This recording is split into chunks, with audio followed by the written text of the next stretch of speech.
Hello everyone, how are you all doing? I am Mrs. Nana Aisha Abdurazak.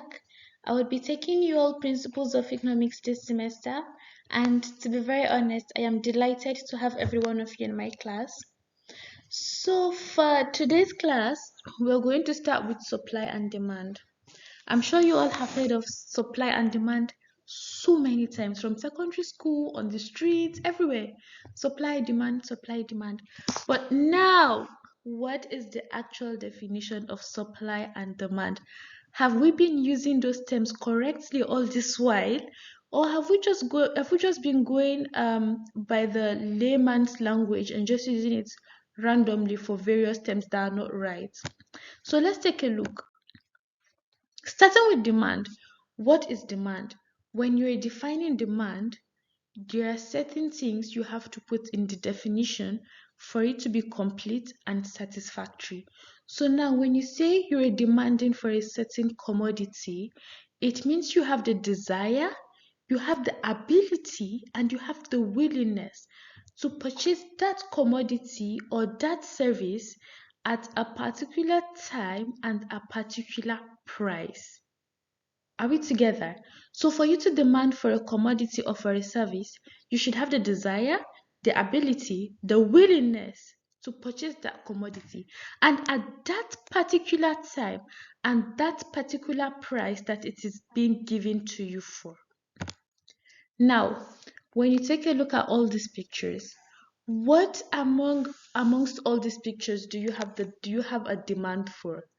Amongst these pictures, which of them can you say you have the desire, the ability, and the willingness to purchase? It is absolutely fine if you don't have demand for any of them. It is absolutely fine. You can have demand for so many other things, right? Now, what's a demand schedule? A demand schedule is just a tabular representation of quantity demanded and prices. So let's say, for instance, you go to the school shop, right? And you're selling egg rolls. So one egg roll is going for, let's say, 15 naira, right? So when it is going for 15 naira, let's assume you're able to buy two. Are we together? Now, when the price of this egg roll goes up to, let's say, 60 naira or 70 naira, would you buy more or would you buy less? Of course, you're going to buy less because now the price has gone up. You no longer have so much money to buy more or that same quantity. So let's assume before you had 100 naira and egg roll is going for 50 naira. So you can buy two. Now egg roll is going for 70 naira. You can only buy one. Are we together? Now let's say you go back to the school shop after 3 days and the egg roll is going for, let's say, 120 naira. Now you can't even buy any one. Are we together? So your demand for that commodity becomes zero.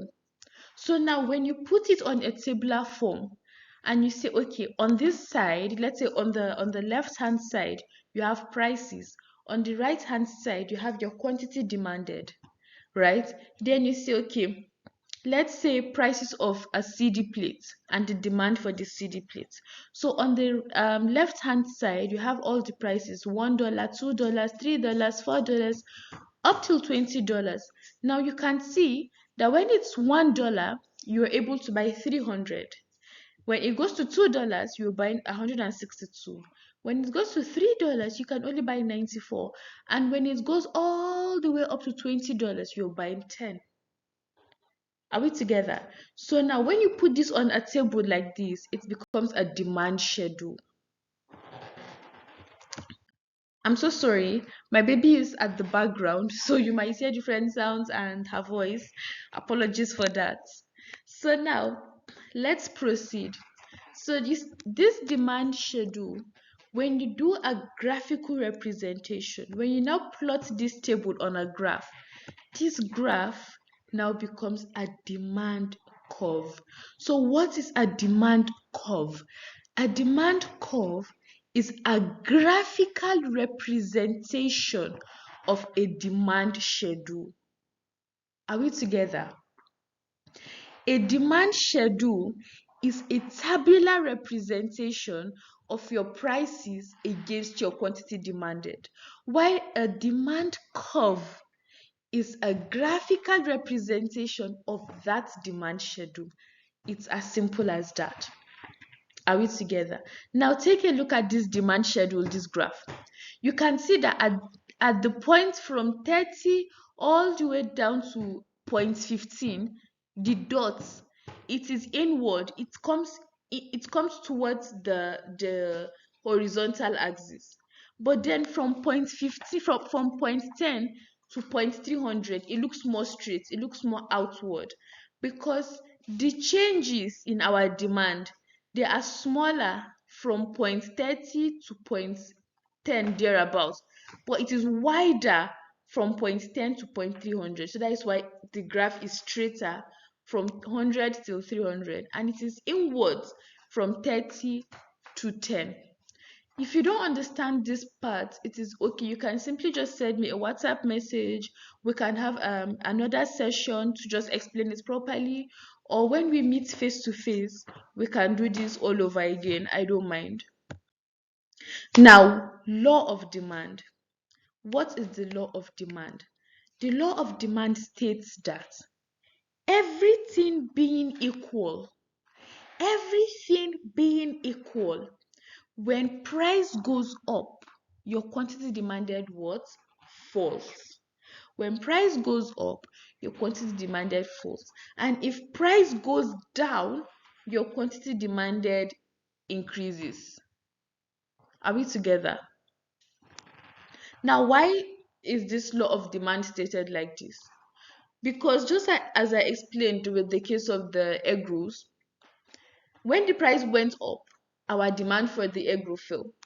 Now, if the price of egg roll goes up, your demand is going to what? Fall, right? But when the price of egg rolls come down, your demand would go up. It's like an inverse relationship, right? When price goes up, quantity demand falls. When price comes down, quantity demanded goes up. So that's the idea behind it. Now, let's see this law of demand on a graph. Remember, I told you guys earlier that demand curve is always downward sloping. It starts from up and it falls all the way down. So let's see. Now this is how the curve looks like. It starts from the point of price up here, close to the horizontal axis, and it comes all the way down to quantity demanded, the vertical axis. Sorry, from the vertical axis all the way down to the horizontal axis. Now that's how your demand curve is. Now remember, in the graph, the former graph I showed you guys, I said from point 100 it was more straightened outside to 300, right? So you can see this curve, this line is straight. Now how about this one? Look at it, it's coming inside. Are we together? So now this one shows that the differences in our quantity demanded is little. So for instance, let's say prices are going up, right?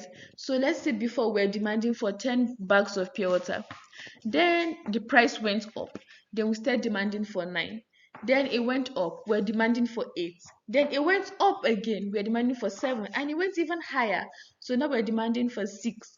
You can see the differences is just 0.11111. Now however, imagine you had a situation where initially you were buying 100 bags of pure water, then the price went up and you just went step buying 50. Are we together? From 100 down to 50, 50 down to let's say 30, 30 down to maybe 10 or 5. Now at that point your graph is going to be straight like the previous one we saw. But if the points are smaller, you're going to have a curve like this one here.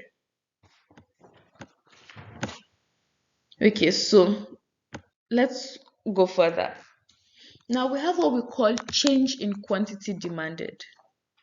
This is simply the graphical representation, but in the slide, I'm going to explain better what change in quantity demanded means.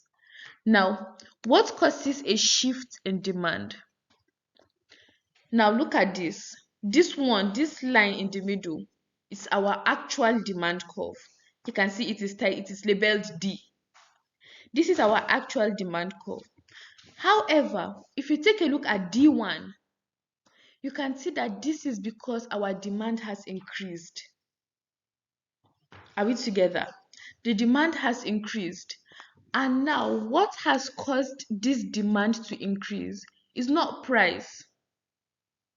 Remember, initially we were saying if price falls, if the price of a commodity falls from 20 naira to 10 naira, we're going to buy more, right? When there's a decline in price, our quantity demanded increases. But if you have a shift like this from point D to point D1, it becomes an increase in demand.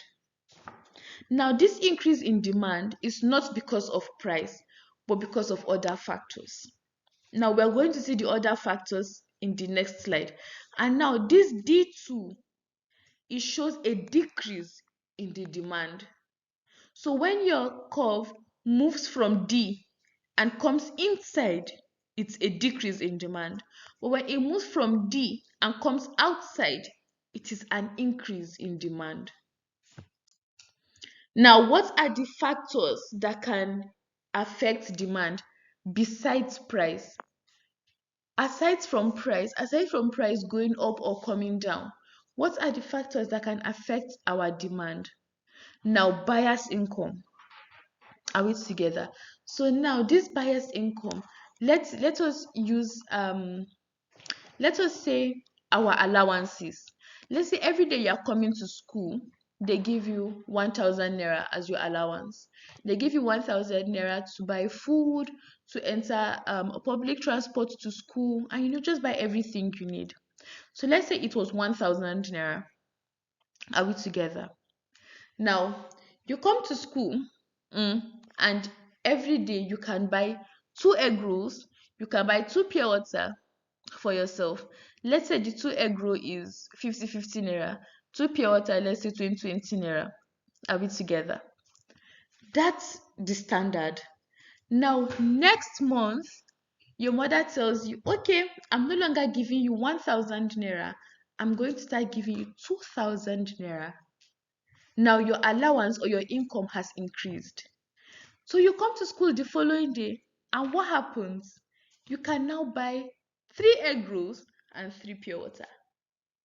Are we together? So now your demand curve, will it shift outside or will it shift inside? Will it go from D to D1 or will it go from D to D2? Your demand curve now will go to D1. It will shift outside. Are we together? Your demand curve will shift outside because now you're going to have an increase in demand. So it will shift from D, it will go to D1. Now imagine your mom says, okay, we can no longer give you 1,000 naira every month. It is now 500 naira. Are we together?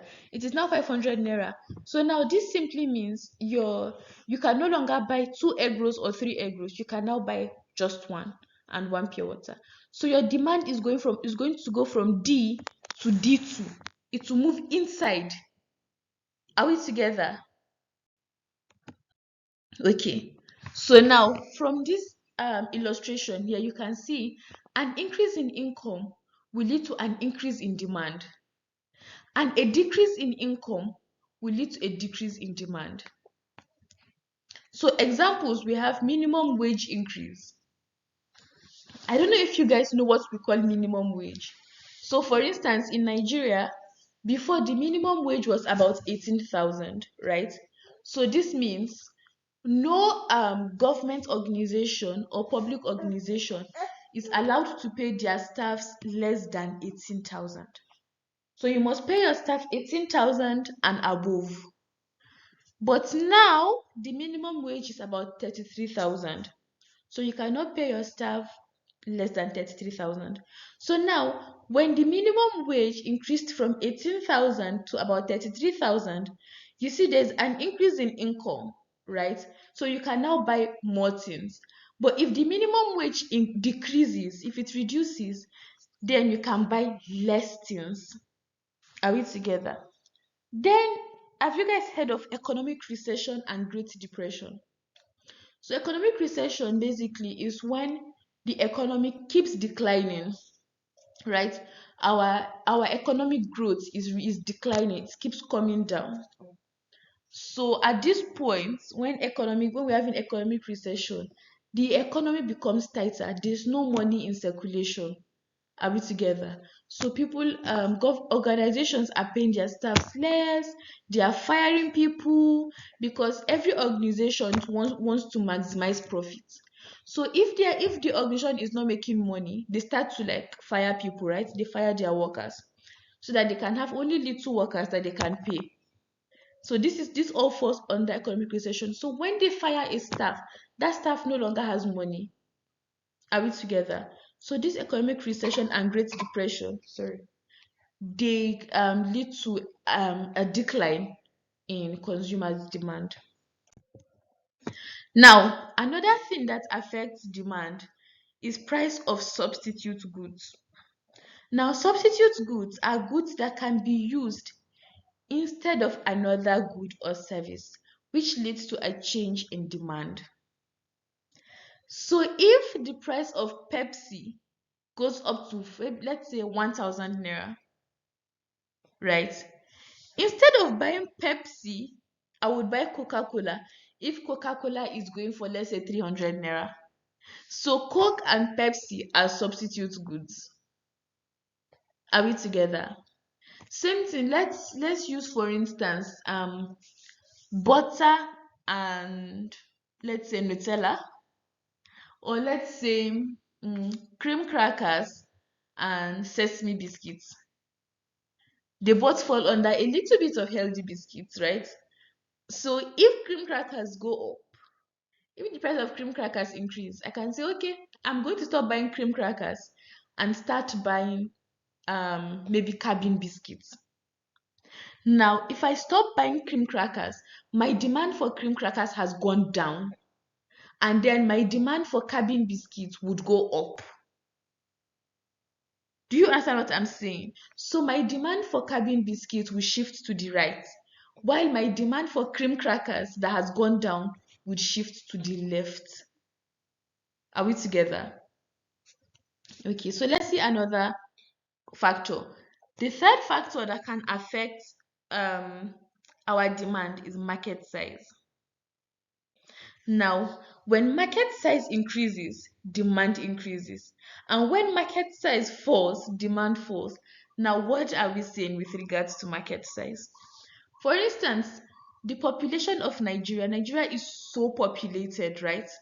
We have a lot of population, which means our demand is higher.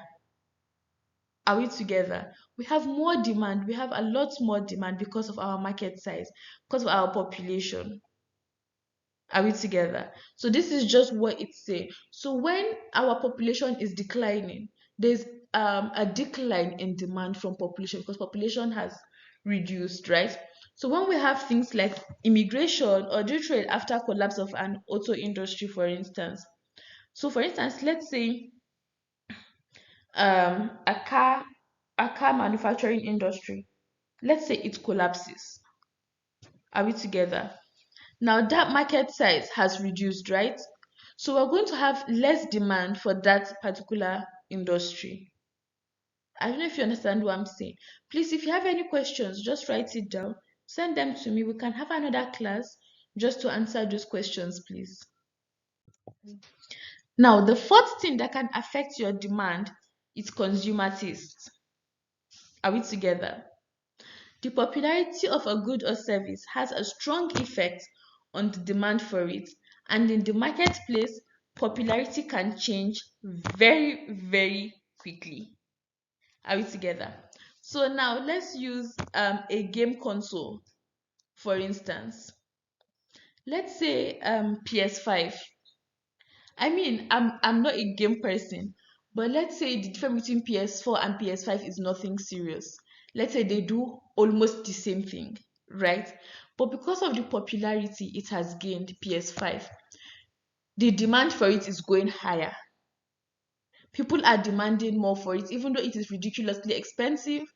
and maybe the differences between the PS4, PS3, and PS5 are not much, but the popularity, the consumer taste, people are demanding more for it now. Are we together? So let's say, for instance, all of us take tea, but then the our taste for coffee is higher than, let's say, okay, let's say we take tea, right? But then suddenly coffee becomes so popular. Everyone is like, oh my god, it's coffee, it's coffee. And now it feels like when you're holding a cup of coffee, you're a celebrity, like everyone wants coffee. So now your consumer taste is going to start to tilt towards coffee.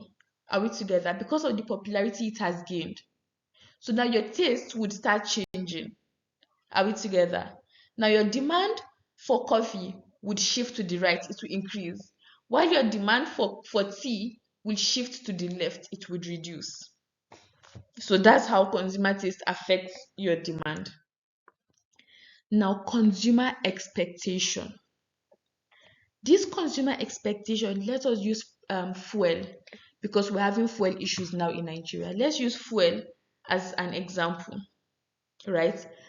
Let's say today we watch the news, and on the news, speculators are saying, oh, fuel price is going to go from maybe 650 or 700, it's going to go to 900.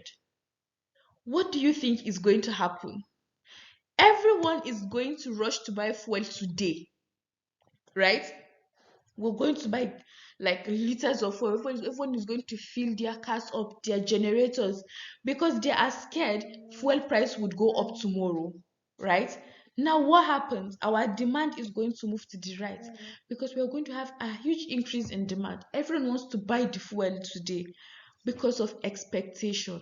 We're expecting that tomorrow fuel will go up. Now imagine they say, oh, next week there is an expectation that fuel is going to go to 250. What would happen? Nobody will buy fuel this week. Are we together? Nobody is going to buy fuel this week. Everyone is going to wait till next week to buy at cheaper rates. Now let's use cement as an example. A bag of cement is going for about 5,000 now, right? And then there is a speculation that is it Bua cement, if I'm not mistaken. I think it's spelled BUA also. There's a speculation that that cement they are going to sell for 3,000. I think sometime around ending of this month or next month. Now a lot of construction companies are not buying cement anymore. They are waiting till end of the month or next month to buy from Bua cement, because they're expecting that prices would come down. Are we together? Now that's what consumer expectation does. The next factor that affects our demand is complement goods. Complement goods. Now, these are goods that you can use in place of another good. Are we together? So now let's use the example of complement goods are goods that you need to use together with another commodity. They go hand in hand. Are we together? So when the use of one product increases, the use of another product also increases. So for instance, let's say tea and bread. Are we together? When people start buying, let's say, more milk, Milo, there's an expectation that the need for bread would go up. Are we together? Let's say battery and TV remote. When there's an increase in battery in TV remotes, people are buying more television, people are buying more remote controls. Yeah, there's supposed to be an increase in battery so demand, because people are going to start buying more batteries, right? So they are complement goods, they go hand in hand. Even if the price of one goes up, it doesn't affect the demand for the other. The demand for the other one is going to go up alongside the other commodity. So that's what complement goods mean. Now we're done with demand and we're moving on to supply. Now supply, just like demand, supply is the desire ability and willingness to offer a product for sale at a particular time and at a particular price. Are we together? So, anyone who offers an economic product for sale is known as a supplier. Basically, when you work at a job, you are offering your services for sale. So, for instance, let's say you are a hairstylist, you're selling something, you're selling your service. Are we together? So, your economic product is labor, and you would supply more for a higher wage. So, let's say, for instance, you're a hairstylist, right? And now they're telling you, okay, if you can make up to 20 people's hair in one day, you're going to be paid 15,000, no longer 10,000. Are we together? So you're going to supply more in exchange for a higher, wage, a higher payment. Now, what's the law of supply? The law of supply states that everything being equal, are we together? Everything being, when I say everything being equal, I mean price is the same, your consumer taste is the same, everything is the same. Are we together? Everything that can affect your demand, your quantity demand or your quantity supply is the same. So now, all things being equal, when price goes up, the quantity supplied goes up. When price comes down, quantity supplied comes down. This simply means that price and quantity supply, they go in the same direction. But if you remember, in supply, they go in opposite directions. When price goes up, quantity supplied goes down. And when price goes down, quantity demanded, for law of demand, when price goes up, quantity demanded goes down. And when price comes down, quantity demanded goes up. I'm so sorry if I'm speaking a bit too fast. I talk a bit fast. I'm so sorry. You can feel free to replay the video as much times as you want to get a better understanding um along the line. Okay.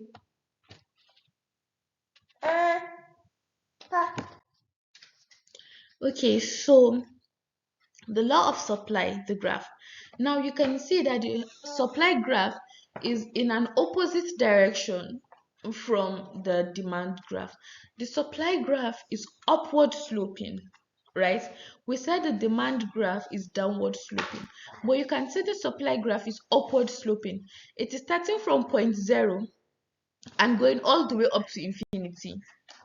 Are we together? Now that is how the supply graph is. Now, these are factors that leads to a change in quantity supplied. Please, in the demand section, I told you I was going to show you the things that lead to a change in quantity demanded. Those were the factors we listed. All the factors except price, right? That lead to the change in quantity demanded. So all those factors except price. Now, what causes a change in quantity supplied? Are we together? Price. When the price of a commodity, when for quantity supplied, when the price goes up, what happens? Our quantity supplied goes up. Look at it now from the point of a supplier. Let's assume Celine. Let's assume Celine supplies small chops, right? You're a supplier. Now the price of small chops goes up. Are we together? Now, before, let's say you were supplying a liter of chin chin for, let's say, 3,000, and now all suppliers are saying, okay, because of the increase in inputs, or the cost of the various inputs you use to do the chin chin, let's say flour, sugar, and all that. Let's say since the price have gone up, you are now going to supply a liter of chin chin for 5,000. Are you going to be happy or not? Because now you can make more money, even though the cost of inputs are high, but you've added your own profit, you've added more profit, and you're going to make more money. So you're going to be eager to supply more. Not that you're going to be eager to supply less, you try to supply more so you can make more profit. So for a supplier, a price increase is always good. Are we together? suppliers always try to increase prices so that they can supply more. Are we together? But a decrease in price, if your chin is supposed to go for 3,000, and let's say government is saying, these people are facing so much hardships, the people. So people that are supplying chin, you cannot supply your chin more than 2,000 naira. Anybody that's supplying chin, it must be 2,000 naira. And the things you use to produce the chin alone is costing you 2,500, and your profit is 500 naira, making it 3,000. Of course, you wouldn't want to supply your chin for 2,000 naira. You would rather keep it and wait until the price goes up again rather than operate at a loss. Are we together? So that's a change in quantity supplied, right? Now, what are the determinants that cause a shift in supply? A shift in supply. Now look at this, just like for the demand, right? This S1 here, S1 is our original supply curve. But when your S1 shifts to the right, it is an increase in supply. And when your S1, excuse me, so sorry. When your S1 shifts to the left, it is a decrease in supply. Now, what are the factors that lead to a shift in supply? Any factor that will lead to a shift in supply are factors that are not price. Remember, price will lead to a change in supply, but all other factors except price would cause a shift in supply. Now, let's see those factors. Number one, we have no. Okay, so when we talk about number of products, we can see that every successful new product usually brings out competitors who initially raise overall supply, the general supply, the total supply. So we're taking these blankets as an example. So let's say someone invented the first blanket, the red one. Now you can say this blanket, it looks like a dress, right? So it keeps you warm head to toe. You don't need to be dragging it around and all that. And other people feel like, okay, I said this blanket, I said this comfy blanket, I can also produce something similar that would do an extra function, right? So there's something new about my own. And then people just keep, innovating different types and different types. Now you can see that when you have to go to the market to choose this type of blanket, there's a lot in the market. There's a variety. There's an overall increase in the supply. Are we together? So the supply has gone up. Are we together? So now this means our supply is going to shift to the right because it's an increase in supply, right? And if it's a decline, it would shift to the left.